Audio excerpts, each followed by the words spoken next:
It Comes at Night is a perfect experiment in fear, paranoia, and trust.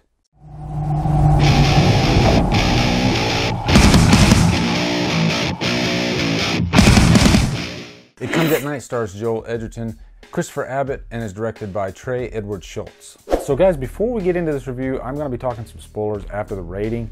So you're fine up until the rating, but after the rating, you're going to want to get out of here unless you just don't care. But I recommend you see this movie before you see the spoiler section. What's up guys? So I saw It Comes at Night last night, and I wanted to give it a day to kind of percolate in my head because this movie really sat with me all night. I kind of lost sleep over it. It's a really intense, perfect word for it, intense film. And I kind of wanted to set the mood. And it smells really good in here right now. So anyway, let's get on with the review. So It Comes at Night is really set after an outbreak, I guess, happened. There's very little, said about the time frame when this happens or exactly what happened, but these are dire times and people are desperate. You can tell that right away. And Joel Edgerton is holed up with his wife and son in this house, this cabin, and they have it set up where they only use one door to exit the house, and it's a red door. But they have a break-in that happens in the middle of the night, and chaos ensues, and it's Will, played by Christopher Abbott.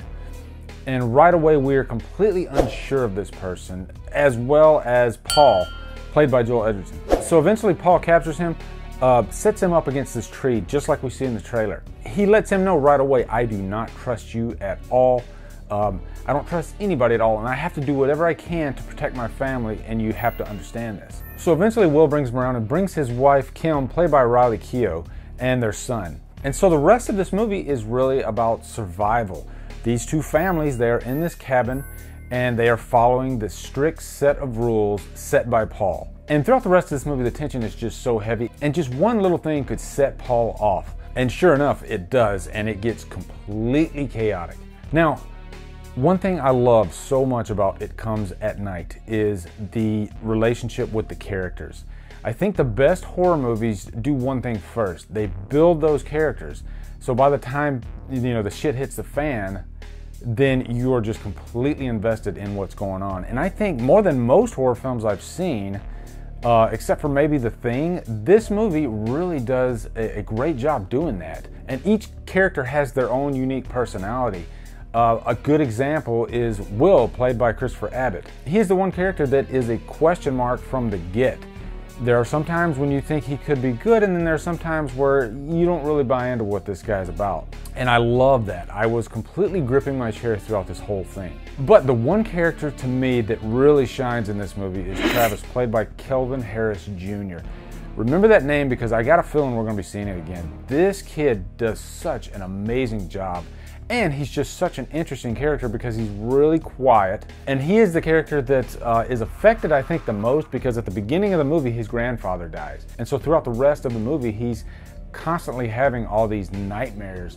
And these nightmare sequences are definitely the creepiest and scariest portion of the movie. But I was so invested in the characters and what was going on that I almost just forgot about it being a horror movie. I wasn't there for that. I just wanted to see what was going to happen in the next scene. It was that enthralling. But also, while we're on the character of Travis, I love the way that director Trey Edward Shults directed this movie, especially him. There's a lot of scenes where characters will be talking, but the camera will actually focus on Travis just because of his facial expressions. He says so much without actually saying a word. I love characters like that. And I think it takes a special type of actor to pull that off. And this actor just emoted so much. And lastly, another thing I love about this movie is how it deals with paranoia, trust, and fear. Those are really your antagonists throughout the movie. Without going into any spoilers, the trailer kind of alludes that there might be something in the woods that's causing all this havoc, but it doesn't let you know for sure. So you go into this kind of blind, not knowing anything, and I love that. And before I give my rating, let me just say that last 10 minutes of this movie, off the rails, completely nail-biting tension. It was really like a crescendo. There's kind of a pace throughout this whole movie, and it just builds and builds and builds. And then at the end, it's just almost like an explosion. An emotional explosion, though. So anyway, guys, I love the hell out of this movie. I have to give it Trapped on an Island. It is my number 2 of the year behind Raw. It is so good. If you get a chance, please go out and support this movie. A24 is definitely one of my favorite studios now. I'm even supporting them. I'm wearing my Green Room shirt. Okay, now we're gonna talk about some spoilers. Really just that end scene. But the character Will was really interesting because he was that character that we didn't really know too much about throughout the whole thing. You know, this guy could be completely lying. We didn't know what his motivations were. He had a family, so that kind of put us on his side. But there were 2 moments that really stood out.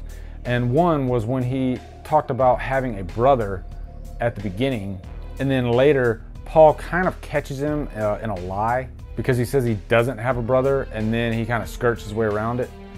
And I think that was a great little plot device to put in there because we still didn't know for sure. You know, he came up with a good excuse, and so it still kind of kept us on edge with him. We didn't know for sure what was going on. And then there's another scene in the beginning where Paul and Will are riding in a truck, and then they come upon these 2 guys and they have to fight them. And that was another scene where could this whole thing have been staged by Will? But the big thing that I have to talk about is the end of this movie. With Travis finding the red door open, and the son of Will had opened it, and by Travis touching him, he became infected himself. And by the way, there was no like creature or anything. This was all about paranoia. And there was an outbreak that happened. So what Paul was doing was right. He was protecting his family by making them wear these gas masks. And this really brought back memories of being in the military, and when we would do training, we would have to wear these gas masks. And let me just tell you, when you wear those things, it gets really hot and uncomfortable inside them. But there was just such a tragedy at the end because of all the chaos that was going on. And at the end of the day, Will just wanted to protect his family. They wanted to get the hell out of the house. Paul would not let them leave. And so eventually he has to end up killing them all. Just a really emotional and crazy ending. When I left this movie, I was just so satisfied. Phenomenal. So anyway, guys, what are your thoughts on It Comes at Night? Looking forward to hearing them. Also, be sure to become a member of Killer Flicks, where we talk horror all day, every day. And on Fridays, we do Free For All Fridays. If you like what I'm doing, please hit that subscribe button. I'd really appreciate it. Anyway, guys, thank you so much for watching. Have a great day, and Drumdum out.